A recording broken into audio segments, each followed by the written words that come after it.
Assalamualaikum warahmatullahi wabarakatuh.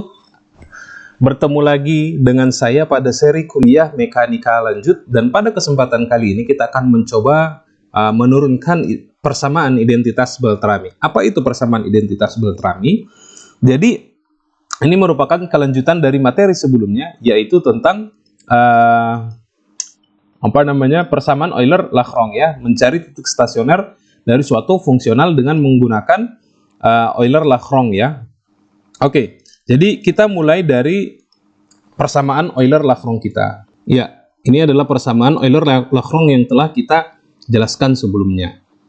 Nah, di mana f itu merupakan suatu fungsional, ya, yang fungsional, ingat, merupakan fungsi dari suatu fungsi. Di mana kemarin kita sudah membahas, ya, kita punya suatu fungsional yang merupakan fungsi dari y dot, y, dan x, ya.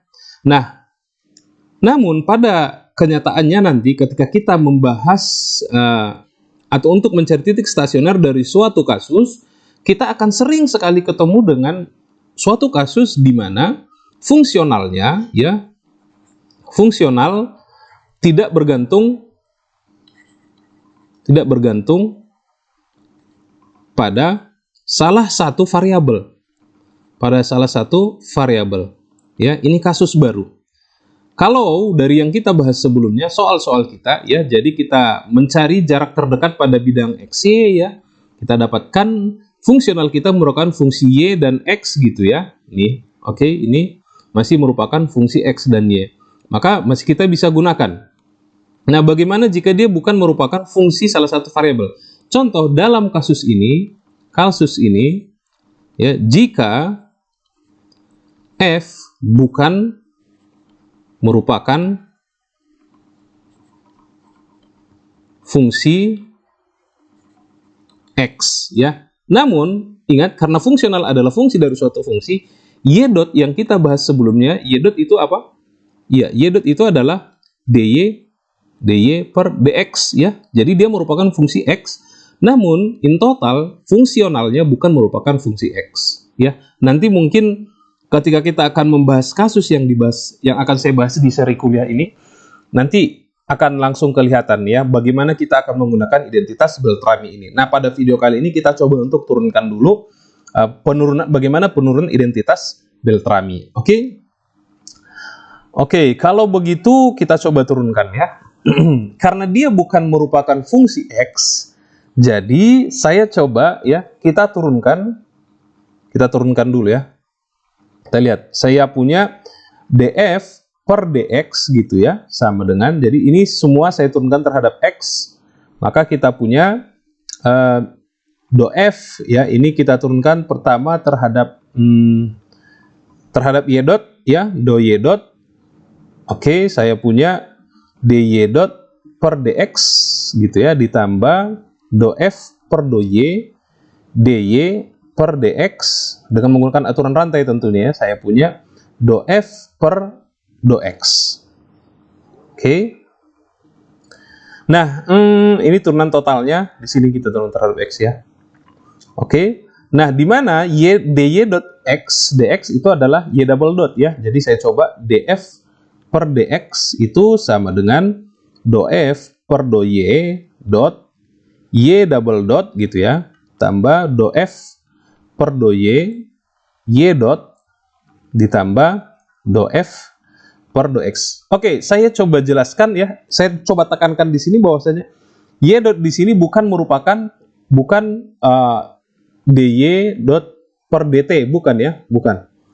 Ya, jadi di sini simbolnya dy dx saya simbolkan dengan dot. Boleh sebenarnya kita simbolkan, kalau nggak mau pakai y dot, boleh pakai y aksen atau y bintang, atau terserah, ya. Jadi ini hanya simbol aja. Di beberapa buku dia menggunakan aksen. Nah, cuman karena kita sudah terlanjur dari pertemuan sebelumnya kita menggunakan dot, jadi it's okay. Ya, tapi cukup dipahami bahwasanya y dot dan y double dot ini di kasus ini bukan merupakan fungsi waktu, ya. Oke. Nah, saya coba buat persamaan ini ke dalam bentuk seperti ini. Jadi bagian ini saya pindahkan ke kiri, ya, saya pindahkan ke kiri. Ini juga kita pindahkan ke kiri, ya, sehingga kita punya sekarang df per dy y dot gitu ya, sama dengan df per dx ya, dikurang do f per do x dikurang y double dot do f per do y dot. Ini saya buat sebagai persamaan 1. Nah, perhatikan, saya punya y dot do f do y. Saya punya di sini do f do y. Oke. Nah, sekarang kita coba modifikasi persamaan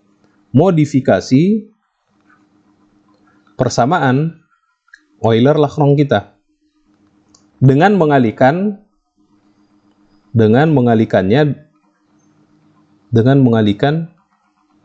y dot. Tujuannya apa? Agar bisa nanti kita substitusi dengan ini persamaan 1. Oke, sehingga kita punya, jika ini kita kalikan dengan y dot, saya punya y dot do f per do y gitu ya, kurang y dot d per dx do f per do y dot sama dengan 0. Ini kita buat seumpamanya persamaan 2 ya. Nah, sekarang kita substitusi ya. Substitusi persamaan 2 atau persamaan 1 ya. Persamaan 1 ke 2. Sehingga kita dapat y dot do f do y-nya kita substitusi dengan nilai ini. Oke. Maka saya punya df per dx gitu ya, kurang do f per do x kurang y double dot do f per do y, lalu kita punya ini dikurang y dot d per dx do f per do y dot sama dengan 0. Oke. Nah, kita coba sederhanakan lagi biar lebih kelihatan bentuk persamaan kita. Saya punya seperti ini, oke, kurang, saya kalikan dengan seperti ini ya, tambah y dot d per dx do f per do y. Oke, kita sampai pada persamaan ini. Oke, coba kita lihat persamaan yang ada di dalam kurung ini, ya, y double dot y dot. Oke, nah ini tidak lain dan tidak bukan merupakan aturan turunan rantai dari ini d per dx y dot df atau do f per do y. Ya, perhatikan. Oke, ya perhatikan. Turunan terhadap y dot berarti y double dot do f do y do f do y dot di sini ya. Do f do y dot tambah y dotnya konstan turunan terhadap ini. Jadi oke ya, bisa ya. Nah, sekarang kita punya ini, kita tetap df per dx, oke saya buat tetap warna hijau aja. Df per dx dikurang do f per do x ya, dikurang ini sama dengan 0. Ya. Nah, perhatikan ini boleh saya pindahkan ke kanan do f do x-nya. Saya punya sekarang ya df per dx kurang d per dx, perhatikan ya, y dot do f per do y dot ini sama dengan do f per do x, yang mana tadi ingat fungsi kita bukan merupakan fungsi x atau dia tidak bergantung kepada x, sehingga bagian ini sama dengan 0 ya. Kenapa? Karena tidak bergantung x. Dari tadi sebenarnya kalau mau kita nolkan juga boleh ya, sehingga ini sama dengan 0 ya. Sehingga kita punya sekarang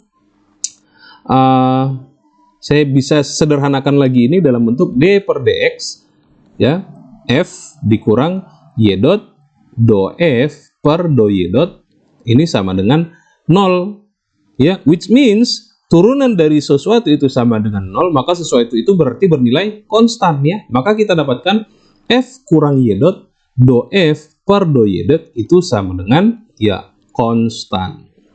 Nah, persamaan ini ya, inilah yang kita sebut dengan persamaan, atau inilah yang kita sebut dengan identitas Beltrami ya. Identitas Beltrami.